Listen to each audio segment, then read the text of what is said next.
Hello, this is Dr. Mark DeBrinket, the Good News Doctor, and you have reached our Good News Doctor podcast.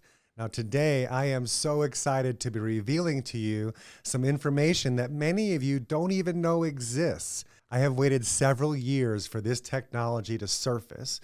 I've heard about it years ago, but it just wasn't around. And so I am so excited today to be able to introduce you to Bob Long. He is here with me today as my guest, and we are going to talk about a technology called Glycocalyx. Now, Bob is the CEO and co-founder of Microcirculation Health Solutions and Glycocalyx. So without further ado, let me introduce my guest.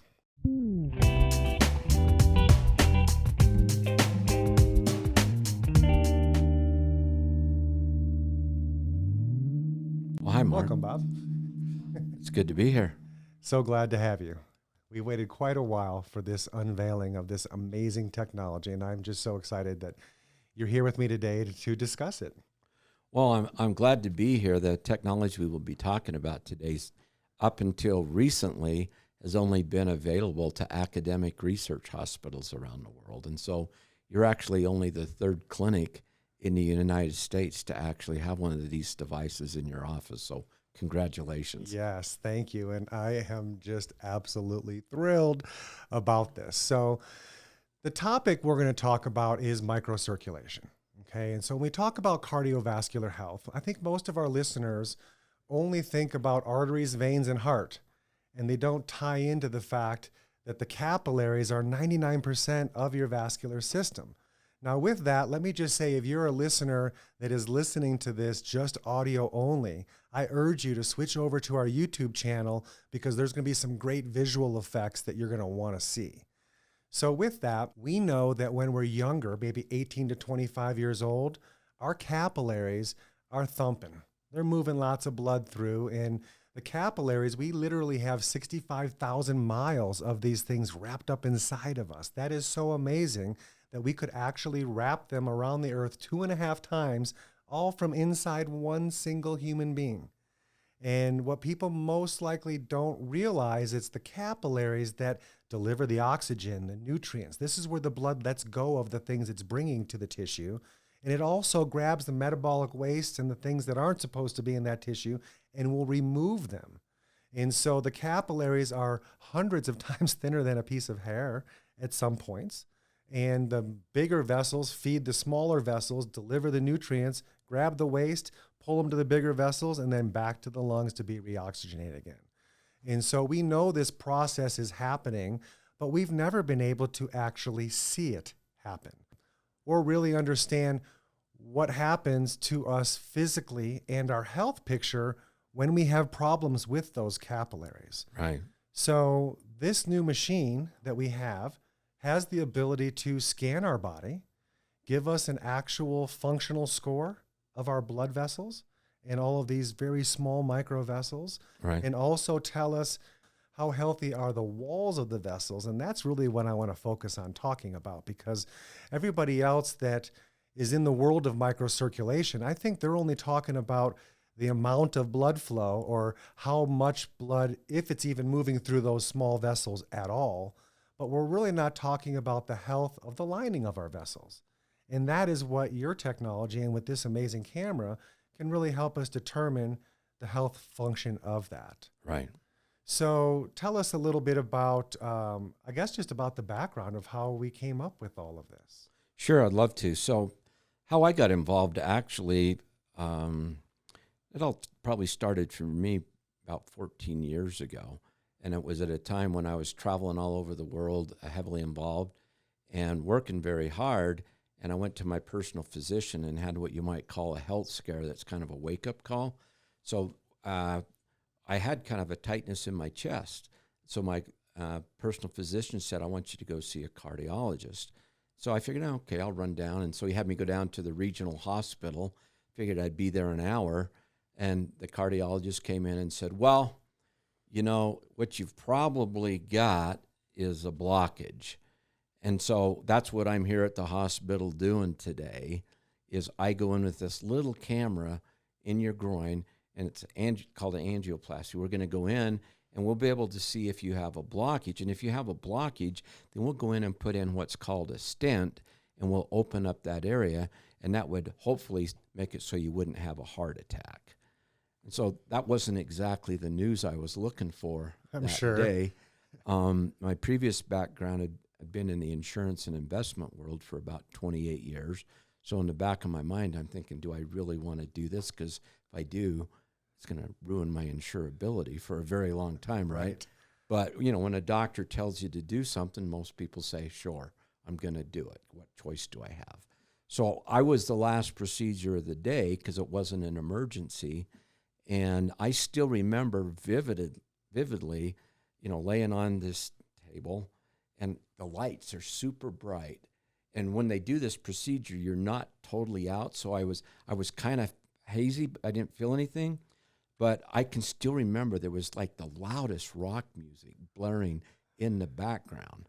And so we did the procedure, and the cardiologist came back in. I was coherent. And he comes in. This is what he says to me. He goes, hey, I've got good news and I've got bad news. He says, what do you want to know first? And I said, well, tell me the good news. And he says, well, the good news was, surprisingly, we didn't find any blockages, so we didn't have to put a stent in. And I said, well, that's really good news. What could the bad news be, right? We didn't need to go in. Well, he didn't say that. He's not going to admit that, right? Right. You know, he was doing the best he could. Sure. Because, you know, if I would have had a blockage, I'd be glad he found it and put a stent in, right? Absolutely. So I said, well, what's the bad news? And he goes, we don't really know what's wrong with you. And so, you know, this is about, when was this, 2009, I'd say? Mm-hmm. And so immediately in my mind, I'm thinking, God, how many millions of people or hundreds of thousands of people does this happen to every day? So then the next thing he does is what medical doctors do. This is what they've trained. He said, so what I want you to do is I want you to start taking these prescriptions. And he pulls out his script pad and he starts writing out prescriptions. And he was doing the best treatment that he knew of what to do. And he literally wrote me out, I can't remember, it was like 5 or 6 prescriptions. And you had to say, hey, doc, I thought you said that there was nothing you found. Well, he said, well, I'm going to give you a blood thinner because I want to thin your blood, you know.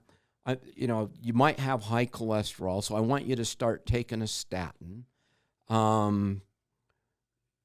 want to make sure you don't become hypertensive. I want you to take hypertensive med. And I'm trying to think. Anyway, and I said, well, I was like, at that time, I was like in my early 50s, right?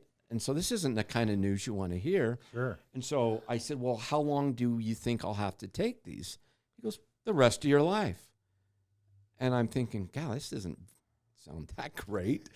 So we had just sold a company, so I had the unique opportunity. I had time and money on my hands. So I'm probably like most consumers in today's world with Google. I went home and did the Google. Dr. Google, right? And I started reading about all of these different prescriptions. And the first thing is, you go through it and it explains what it's going to do. But at the end of it, it's always got all these side effects. And so the thing that went through my mind is, crap, the side effects could be worse than they don't know what's wrong with me. Right. And so he wanted me to come back in a couple of months and take the stuff. So I went and got the prescriptions filled, but I debated with myself whether I would take. So I took some and I didn't take all of them. Okay. And so what I decided to do was start exercising, which I wasn't doing a lot of, and to lose some weight. And I'd just been told I was a type 2 diabetic as well. So I went back to his office a couple of months later. They checked me out. He said, wow, you've made massive improvements. I want you to. I said, well, I didn't really take all the stuff you told me. And he says, well, I don't know what you're doing. You're making good progress. Well, let's check you again in a year. So then I went back a year later, did a stress EKG, still no blockages.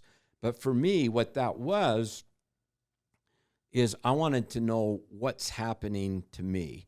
Why can't the cardiologist tell me what's wrong with me? And it bugged me. And so because I had time and I had money, what I decided I would do is try to figure out what's wrong with me, right? And so by accident, I was looking at what could I do to start another business? And a really good friend of mine at the time introduced me to the concept of the endothelial glycocalyx. He said, "Have you heard of that?" And I said, "I haven't." And if he asked me to repeat it, I couldn't even say endothelial, let alone glycocalyx. When I first heard glycocalyx, I wrote it out phonetically so I could say glycocalyx, right? Glycocalyx, because it doesn't fall off the tongue easily, right? Sure. And so he said, he explained to me about the endothelial glycocalyx. It's this protective lining that's through your whole body, and it's in the side, it's in all of your arteries, it's on your eye, it's a protective coating that, keeps your eye so it's slick. And then we even talked about it, if you catch a fish, that's protective slime that's on the fish. He said, that's a form of a glycocalyx. And if the fish loses that slime, if you keep it out of water long enough, you put it back in, it doesn't survive because it lost that. Right. I love to fish. It's a barrier that keeps the stuff from getting into the fish's blood. Yeah, so I love to fish, and I catch and release fish all day long so I can keep fishing, right? Sure. And so, you pick up that fish, it's slimy, but if I decide to keep it and I didn't put it in my live well and I just left it out, if I picked it up an hour later, you'd see a little white stuff, but you would never know that protective gel that you felt when you first pulled it out of the water was even there. Mm-hmm. And so he helped me, I was exposed to some research that had been done, and it was, for me, it was literally, sometimes in life you have what I'll call a lightning bolt moment. Epiphany. Yeah. And I thought, I wonder if this is related to what's wrong with me. And so because I had time and I had money, I decided I'm going to become an expert on the endothelial glycocalyx. So I started reading everything I could get my hands on and trying to learn as much as I could. And in the course of doing all of my research, I kept coming across one guy's name. It was a Dr. Hans Vink in the Netherlands. And I read all of his papers and I read all the related research that I could find.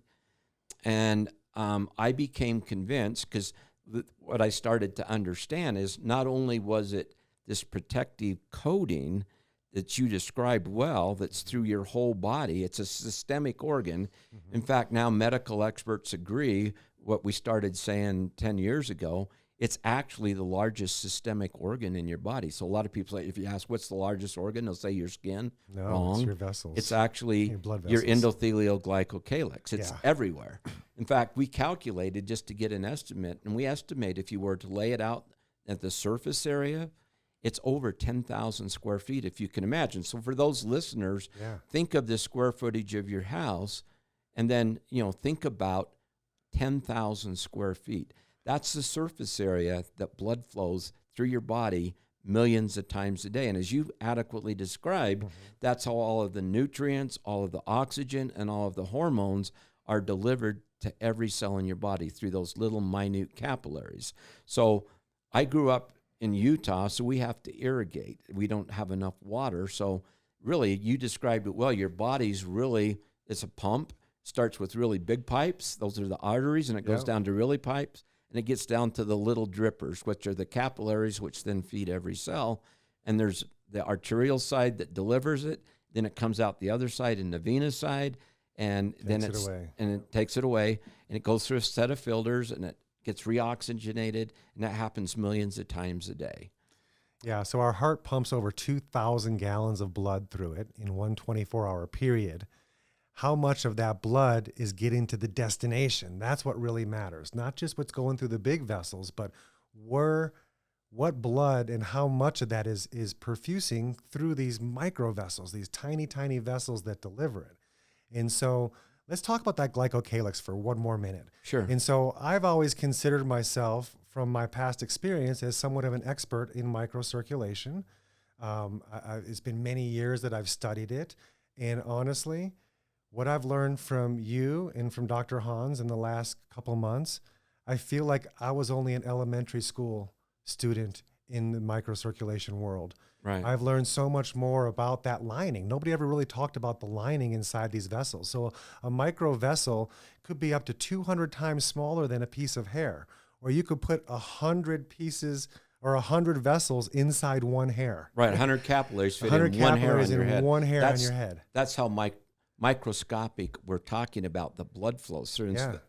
So you're absolutely right. And so as I started reading Dr. Vink's papers, I also started to understand the importance of microcirculation, right? Yeah. And so, so the other epiphany I had, and as I started reading a couple of papers that he had published, that there was a concept they'd come out with. It was called Syndrome X. And what Syndrome X was, is they were starting to think that a lot of the angina or tightness in the chest wasn't necessarily a large artery blockage, but was actually the loss of those small capillaries and the blood flow to those small capillaries in the heart muscle that would then affect the ability for the heart to function. Yeah, for it to function properly. Yeah. And so I thought, well, my cardiologist, that's probably what's wrong with me. But he didn't know that was what was wrong with me. So my next big thought was, because I had sold this company and I had time and money on my hands, and where I live in Utah, I have a lot of friends that have started nutraceutical companies, and I've always been into supplements myself, and I believe in natural plant-based solutions. Mm-hmm. And so I also believe that God put all of the plants on the earth for man's benefit. Yes. And so the thought that went through my mind is, what if I could find the plants that God put on the earth, and I could figure out how to put them into a delivery mechanism that could be taken?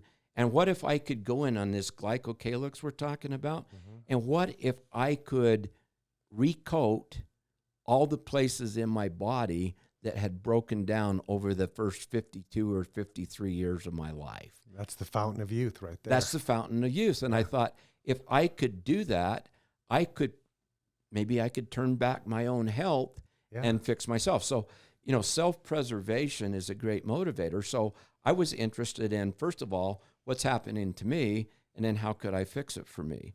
And so I started on the pathway, and I was introduced to the concept of sulfated polysaccharides, and that they were you could find those in seaweed, and that those seaweeds potentially mimic what's actually part of the Glycocalyx lining.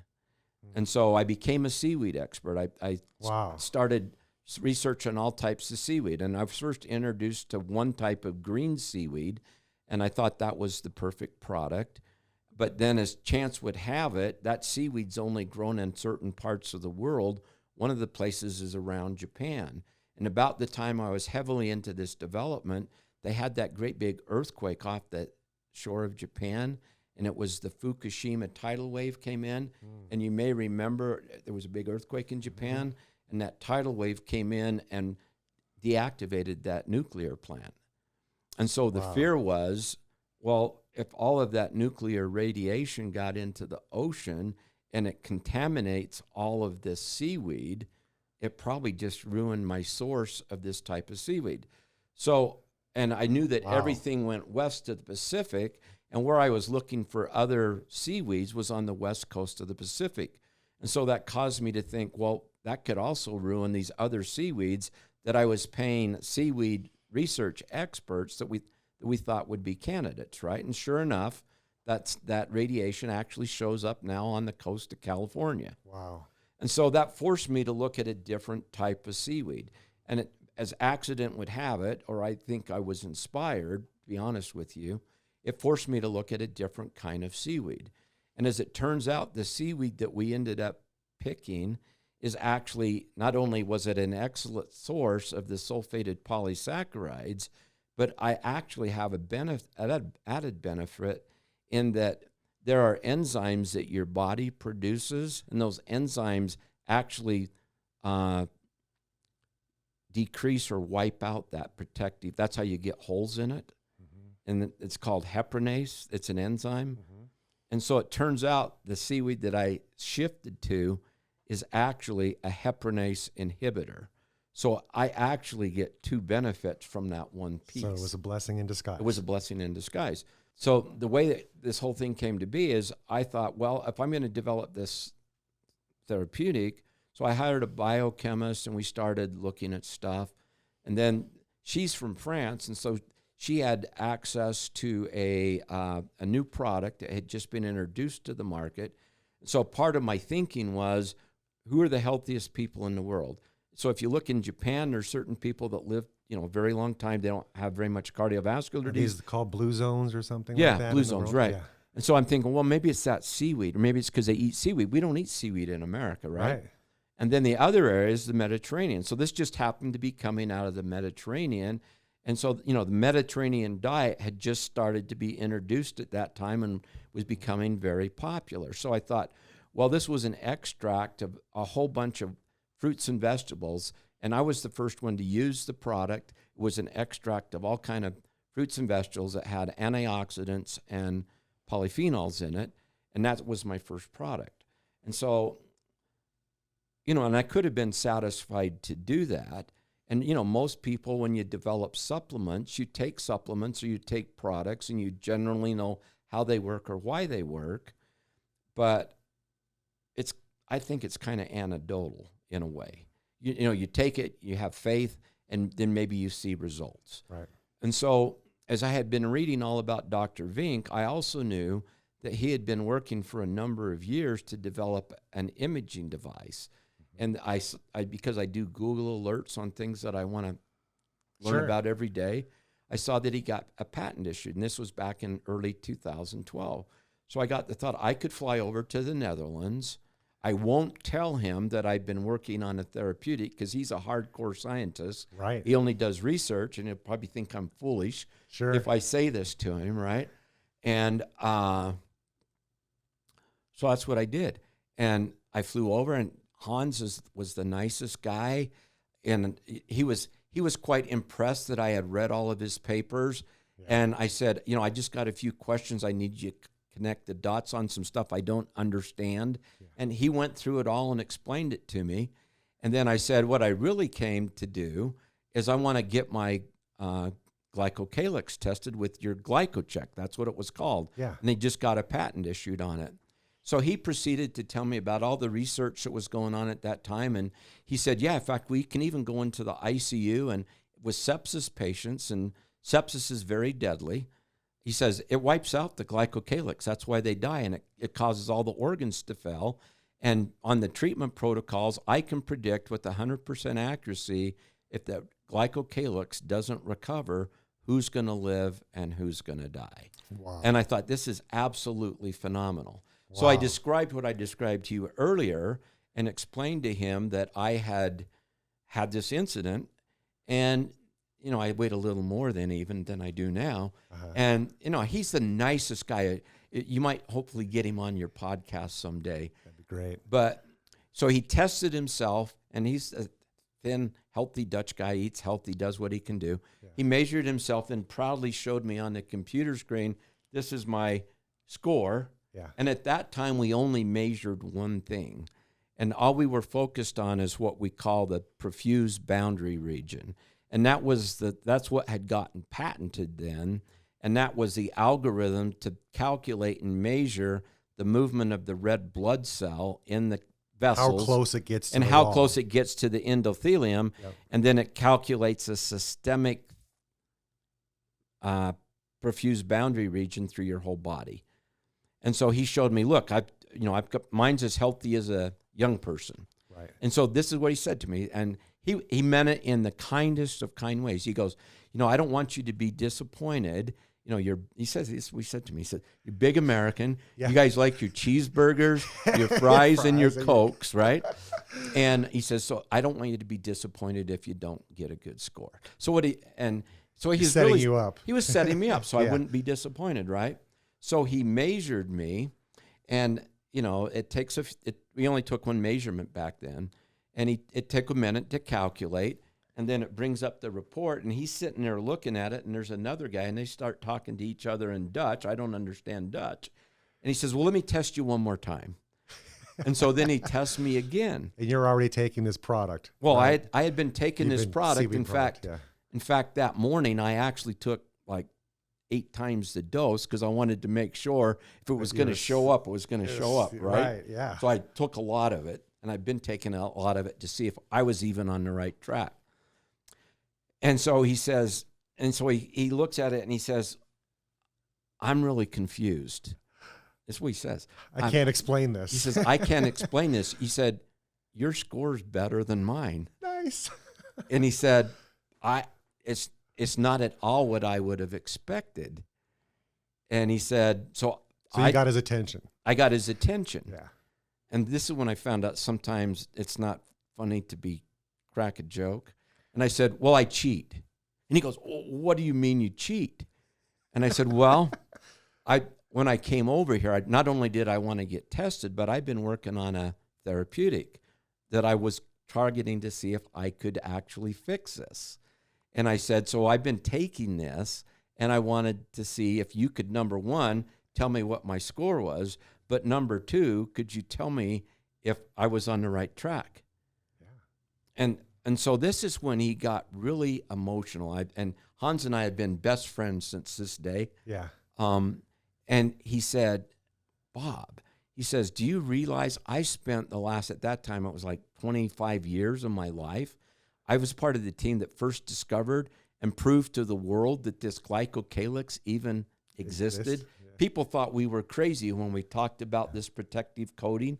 And it wasn't until we got the images that people see of those little hairs inside capillaries that then people believed that it was there. Then he said, I spent all these years, we had to figure out what's the physiological purpose of the glycocalyx? Why is it there? What does it do? What's its physiological role? And he says, that's what I spent all this time doing. And then he said, I got the idea that I would create an imaging device because there was no way to actually assess the health of this, and that's what Glycocheck was. Yeah. And he says, so I've got this measurement, and I can test people, and everybody asks me the same question when we get done doing the test. At that time, it was just, how thick's your glycocalyx? And he says, so what do we do about it? And he said, all I could tell him is the same thing everybody says. Don't smoke, eat a good diet, exercise. All the same thing everybody knows is common sense. And then this is when he turned to me and he got really emotional.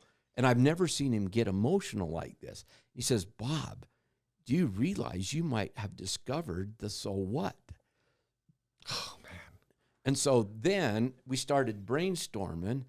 And at the time, Glycocheck was a spin-off company of the University of Maastricht. So we met the next day, and I gave him some of the product. And even just overnight, I said, go home and take 8 of these pills. And the next morning, we could even see his score increased, the glycocalyx, just in one day. Wow. And so he became a believer overnight. Yeah. And so what we decided is if we would join forces, we could create something that didn't exist in the world. We would have the only device that you could measure systemically, non-invasively, get a baseline score, and then you could take a product and you could show and prove that it actually worked. Man, that's awesome. And so we decided to combine forces clear back then, and then we formed Microvascular Health Solutions, and we've been working together ever since. Wow. And then by him working with me, and he had already done all kinds of stuff on different compounds, so I was able to accelerate my learning process of what track I was on. He suggested some compounds that we added. And even clear back then, one of the ones he suggested that it tested was glucosamine. And so glucosamine we put into the formula, and I chose to use veggie-based glucosamine because I wanted to have an all plant-based formula because I wanted, regardless of someone's religious constraints or dietary constraints, I wanted this to be a global formula that anybody in the world could take. So I wanted to make sure it was plant-based.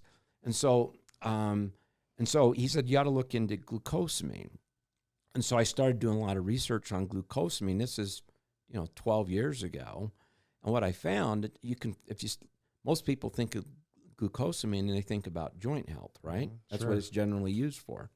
Well, I started reading some studies that had been published of people that had taken glucosamine for, 10 or 20 years. And as I read the studies, I saw that there was an unintended benefit. And the unintended benefit was jury was still out on how much it helped the joints. But what they saw is the people that had religiously taking glucosamine had better lung function, had better cardiovascular health, and actually their life expectancy was longer. And then I immediately knew what the secret was. It's what Hans had told me, that glucosamine is part of the substrate that regenerates part of that gel matrix. So that's why we put glucosamine in the formula. Wow. So gel matrix, for those of you listening, he's referring to the glycocalyx and then the gel that pushes up through that glycocalyx and is oscillating in and out, and it's basically protecting the vessel wall. So one of the questions I've always asked myself is, we have all these thousands of gallons going through our heart and our vessels every day. These are oiled, myelinated walls. Why does plaque and stuff stick to an oiled wall? It never made sense to me how heart disease forms. And so when we talk about the glycocalyx, think of like a hardwood floor, and then I put a shag carpet on top of the floor. So now as I walk across the floor, the shag carpet is protecting the floor. So I'm not scratching the wood itself. Yeah. So the glycocalyx is like a fur or a hair, like a Teflon coating hair. It's a and it's coating the entire surface of the inside of those vessels.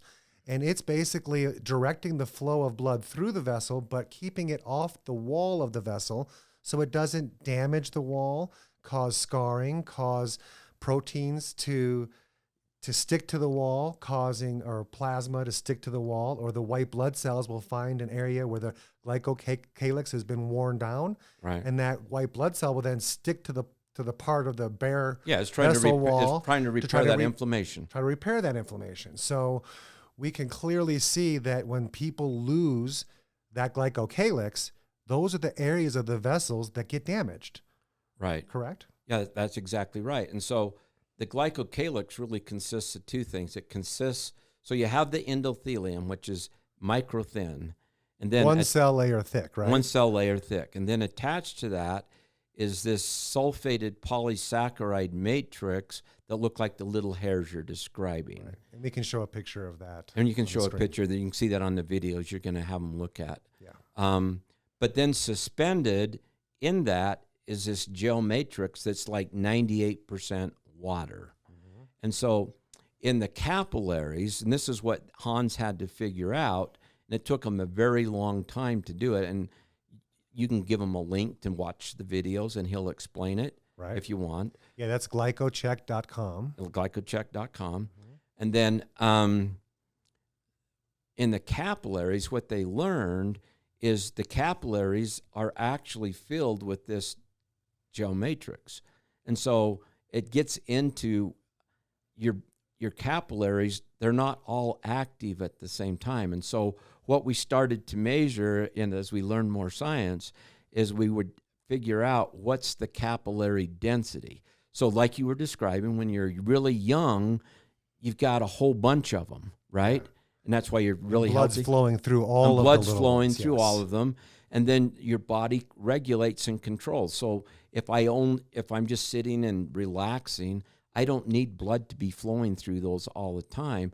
But if I start running or my brain starts needing to process, then I need more blood flow because I need to get more oxygen. You need to recruit more blood. I need to recruit more blood to go to those areas, and the body regulates that. Well, what happens as we age is we start to lose that. And so most people, by the time they get to our age, they could be running around on 30 or 40% of the capillaries that they started out with when they were young. Wow. And so we coined the phrase is that your organs are slowly starving and you don't know it. That's right. And so all of this happens gradually over a very long period of time. But there are things that can accelerate that. A virus, infection, COVID-19 is a perfect example. Now, you've done lots of studies on COVID with Glycocheck and with the endocalyx, correct? Yeah, we're doing some studies on both those right now, but we published a really great paper, and it's on our website at glycocheck.com for those that want to go look at it. And it was published in Angiogenesis. Mm-hmm. And what we showed is that in COVID-19 patients, and we looked at patients in the ICU, and we looked at the severity of what happened to those. And then with the Glycocheck, we were able to manage how much of their microcirculation was compromised. And we found that the people that were the sickest that actually had to go on ventilation and stay in the hospital. So those people that recovered from the ICU and came home had a healthy glycocalyx, were within acceptable ranges. The longer they stayed, and if they were on ventilation, those people lost 95% of their smallest capillaries. By smallest capillaries, I'm talking 4, 5, and 6 microns. Those are true capillaries. So to put that into perspective, a red blood cell is 7 microns. So when these are going through, they're going through single file, and they're actually squishing and squeezing into that vessel. Squeezing into that capillary, and they're going through that glycocalyx. And what happens is the virus attacks that glycocalyx, and it's just like sepsis. We just published another really important paper in Critical Care a couple of weeks ago, and what we showed there is that we can measure, and we tied it to all of the normal values that they do in the ICU, so SOFA scores. They're looking at the things that they can detect in the blood, and what we found is we could predict with 100% accuracy. We could look at the microvascular score, those that had 4 or fewer organs that were failing, and those that had 4 or greater organs that were failing, and everything tied specifically to the microvascular health score that you're able to measure on people right here in your office. Man, that's so awesome. Yeah. That is so awesome. So let's talk about this camera. Okay. This is truly remarkable software. It's taking what, 10,000, 100,000 videos? What's the... Yeah, so basically what we've got, this is the current camera that we use. It's a video microscope camera, and it's got a lens on here, and then we put it in your mouth, under your tongue, and they can go on and see the videos that we get. But basically what we see is we see that capillary bed of your smallest vessels. I'm going to pull up a video real quick for you watchers. Yeah, this is a test we just did today, right? Yep. And so here shows an actual little glimpse of our microvessels. And it looks like some of those are just like ants leading from a picnic trying to take food away. You can see the single file line of red blood cells. And it also has the ability to measure how many of those are 4 microns thick, 5 microns, 6, all the way to 25 microns. Yeah, so with our algorithms, what we do is we measure the movement of the red blood cells, and we measure the size of the vessel. We measure how fast the blood is flowing, and then we measure the thickness of that glycocalyx. And then, like most things in your body, the glycocalyx, think of it as a tide, and it goes up and down. And so what took us thousands of measurements, and the reason it's been in academic research hospitals the last 10 years is we've been really trying to understand how's it really work. And then we've been looking at most of the processes that happen in the body, the diseases or the complications that develop. And we were trying to understand, there's a breakdown of the glycocalyx, which then leads to a breakdown of the capillaries. Is it at the core of what causes this spiral? Yeah. And there's a great video they can watch that explains that. And that's what we found out, and that's what we've been validating. Right. This is just unbelievable that we can actually have a patient come in.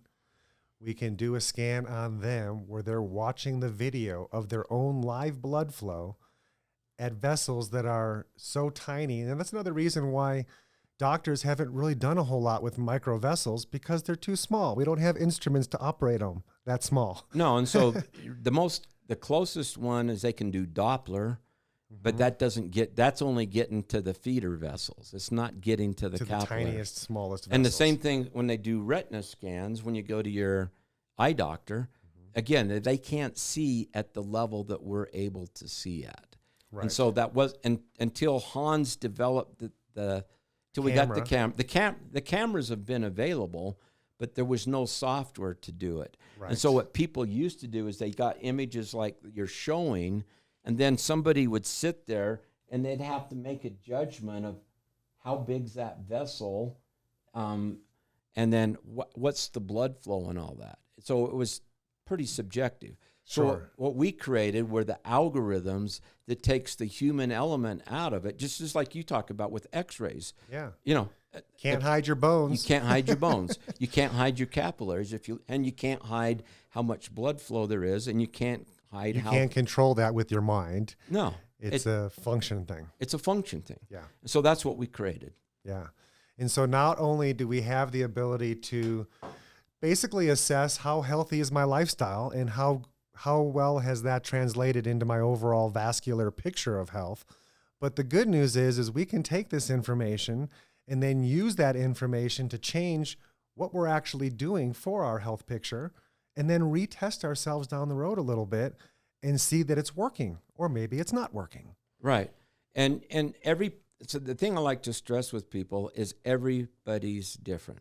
We all have a different, your genetics are a little bit different than my genetics. Right. And as we age, based on our lifestyle and our environment, even our genetics morph a little bit. Yep. And so the big question is, all the things that I'm doing to try to help myself be as healthy as possible, how is it affecting this one thing, which I've come to believe is at the absolute core? Until you fix this one thing, everything else is compromised, because until you can get blood flow to every cell in the body, I don't care how good your diet is, and I don't care how good of supplements you take. Yep. If they can't, the best example I give people is I grew up working on farms and when I was a kid, and we used to do irrigation. And so you'd see the cornfields, and it got pounded in my head from the time I was little that the water's got to get to the end of the row. Because if the water doesn't get to the end of the row, you've all driven, you've seen those fields, and it's really, and you can see it starts to get littler and littler, then it turns yellow, and then and there's parts of the field where it doesn't get there. Well, it's because the water's not getting to the end of the row. And that's the same thing that's happening in your body. As you lose those capillaries, the water simply isn't getting to the end of the row. Yep. And it's not what you eat, it's what you can break down, assimilate, and absorb. Right. And life is in the blood. So if you're not able to use the blood to get it to the places where it needs to be absorbed, it doesn't just happen magically. No. It needs to be transported there. Exactly. And our vessels need to be functioning there, not clogged, not tired and just not doing anything and stagnant. They need to be actively pushing blood through the tissues, through the vessels, getting the nutrients to be delivered. And unless you do that, you could be the perfect diet and have all the right things, but if your body can't deliver it, it doesn't matter. And by now I've probably measured hundreds, if not a few thousand people, and I can never predict what you're going to look like on the inside. That's right. And I have a slide I use, and it's a beautiful woman. She's looking in a mirror, and then I say, you can look beautiful on the outside, but deep inside, another story could be unfolding. Right. And that's what I find all the time. And that's why you find people that are surprised that, everybody thinks they're healthy, and then all of a sudden, boom, a guy that's a marathon runner drops dead. Just because he thought he was doing all the right things, but he's overlooking one thing. They say the first sign of heart disease 70% of the time is sudden death. Huh. People didn't even realize they had heart issues, didn't know I had any capillaries that weren't functioning, didn't know I always felt fine. I didn't have any symptoms. The first symptom was death.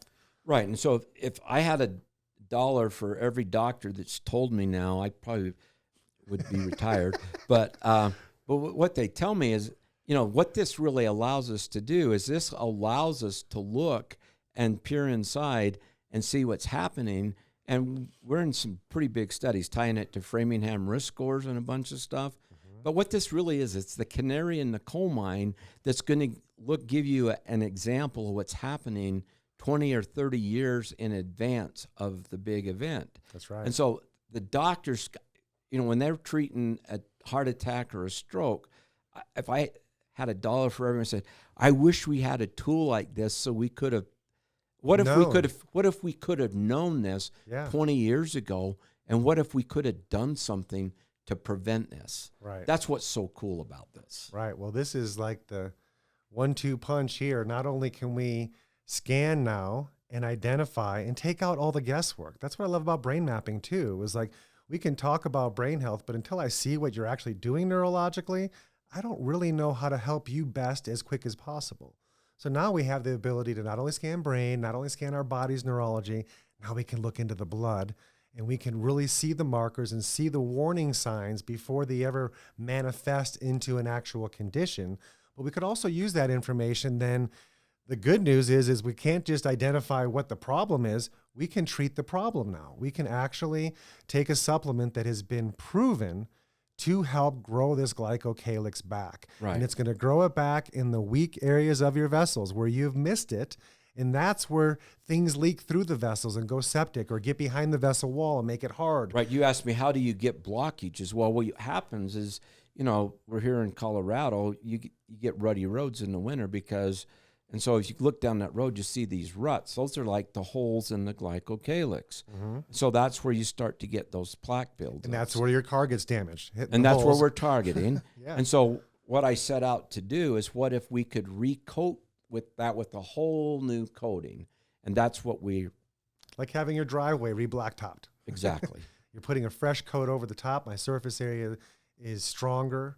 And now the things in the blood that would technically hit the vessel lining wall and damage it are kept from the wall because that thick gel and the glycocalyx hair provides that coating that protects the vessel wall, right, so that the blood can do what it's supposed to do and function the way it's supposed to function. Right, and we don't have time to get into it today, but that protective coating that we're talking about has lots of physiological functions that control all kinds of systems in your body. One of the biggest ones is inflammation. Yes. Another big one is that's how nitric oxide is produced in your body. So that hair matrix, when the blood flows over it, it stimulates the endothelium to produce nitric oxide, which is a vasodilator, which keeps your vessels elastic and also helps control your blood flow. So for those of you that don't know, nitric oxide is the mechanism in which causes the rhythm of the blood flow to go through. It allows the capillaries to dilate a little bit and then let go and constrict again. And so when we were younger, we used to produce a whole lot more of that. And as we age, we lose the ability to produce so much nitric oxide. And then where our blood vessels used to maybe, micro vessels used to maybe thump 50 to 60 times a minute when we were young, after we're 65 years old, we're lucky to get them to pulse one time every 10 minutes. And so your blood flow really is imperative to whether you're going to age quickly or not. And the better we can keep that lining and the health of the inside of these vessels, it'll allow the function of nitric oxide to work, the inflammation markers to work when needed, and it allows the vessel to actually function the way it was designed to function and allow us to live a much healthier quality of life throughout our life. Right. So I guess just in conclusion, what I'd share with you is I'd go back to that story I told you that health scare that I had. Yeah.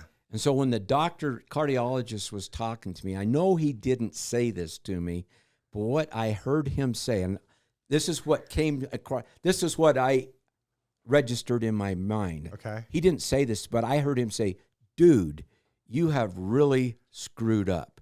You should have lived a lot healthier life. And what I heard him say to me was, it's too late. And all I could think about at 52 years old is I got a lot of life I want to live it. Absolutely. And so at first I was depressed. And so that's why I was motivated. And that's what I love about you, the Good News Doctor, because people ask me all the time, because when they talk to people, it's like they walk away like I walked away. It's too late. Hopeless. They're hopeless. Yeah. And it's not too late. That's the good news, is your body will regenerate itself. Yeah. It will repair itself. And it really wants to do that for you. It really wants to do that. You just got to figure out what's wrong with it and then give it what it needs to do Absolutely. to allow it to do it. Absolutely. That's the good news of what we have. Oh, that's so awesome. Hey, he said it, the good news. That's so exciting. So I think we can probably wrap up this episode. Thank you so much for coming. We had so much information that we've shared with our listeners this time. I would love to have you back again in the future where we can go a little bit deeper dive once everybody understands the value of this amazing technology, how they can get their own scans and then get on the pathway to a better, healthy quality of life, And so I just love the fact that not only can we identify if there is an issue and how severe that issue is, but we also bring that good news is we have the solutions to help restore, rebuild the glycocalyx, the vessel walls, the lining of the vessels, helping our body overcome any type of premature aging or problems that arise when our vascular system starts to be compromised. Right. And so the beautiful thing is what we're doing right now. We spent all the last 10 years perfecting the process, perfecting the product. And so now we're ready to now bring it into the clinical practice so we can make a difference in people's lives. And a lot of people tell me they think this will actually be part of the annual physical. So just as important as it is to know what your blood pressure is, just as important as it is to know what your glucose level, your cholesterol, all these things they check on you. Absolutely central is to know what your microvascular health score is, because that's really at the core of everything that's happening in your body. Well, absolutely. When we look at health and people come in and we're looking at assessing the overview of them from the brain to the body and to everything, this just is such a great add-on to completing the whole picture of my overall health. Where am I at and where am I going? And am I on the right track? Exactly. And so the exciting thing for me is to be able to work with doctors like you and for you to help me get the good news out that there's a new technology. And our goal is to get a network of these all over the country. So regardless if you live in Podunkville, Alabama, or in New York City, or wherever else it might be, Eureka, Utah, there's a place where you could go get tested, and then you could have a doctor explain to you the good news. Yeah, that's awesome. And also, let me just make a point that this is a class 1 medical device, so it's not causing radiation or harm to the person, much like a CAT scan would, as far as the amount of radiation that people get with the scan. So this is relatively very safe, correct? Yeah, it's totally non-invasive. So it's registered, as you said, as a class 1 medical device. So it's really just a video microscope camera, and we just get videos, and it's all automated. And then it just calculates, and we take all that information and have distilled it down to a simple report. That's awesome. Like you see on the board, that's what it looks like. Yeah. And then the good news is we even made it simple with gauges that go from red to green. And so the good news is we can see are we making it better? Yeah. And the most beautiful thing is that video that you're seeing right there. Mm-hmm. Even a patient in 3 months, and when you can put their videos side by side. They can tell the difference. They can tell a difference because it's going to get darker, which means there's more blood flow, and there's going to be more little vessels that they see that weren't there before. Yeah, that's so awesome.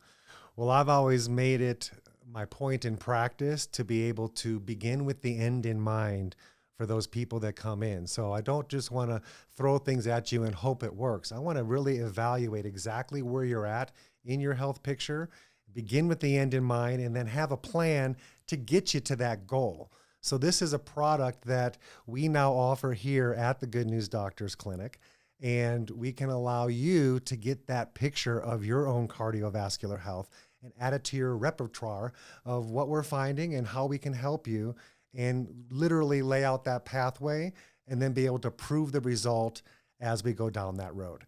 So for all of you that have listened today, thank you so much for your time. It's been my pleasure to bring the good news to you once again. And thank you, Bob, for coming. And thank you so much for sharing this amazing technology and for putting your purpose in life into this project for the last decade or so. And I truly believe it's going to be a household name. I think every doctor on the planet would want to have this. I don't see why not. I couldn't get it quick enough as far as that goes.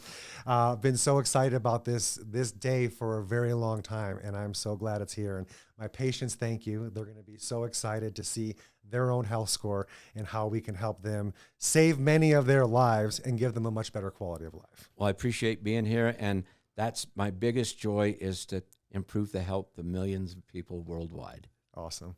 Well, thank you again. And thank you, everybody, for watching, and have a great day. We'll see you next time.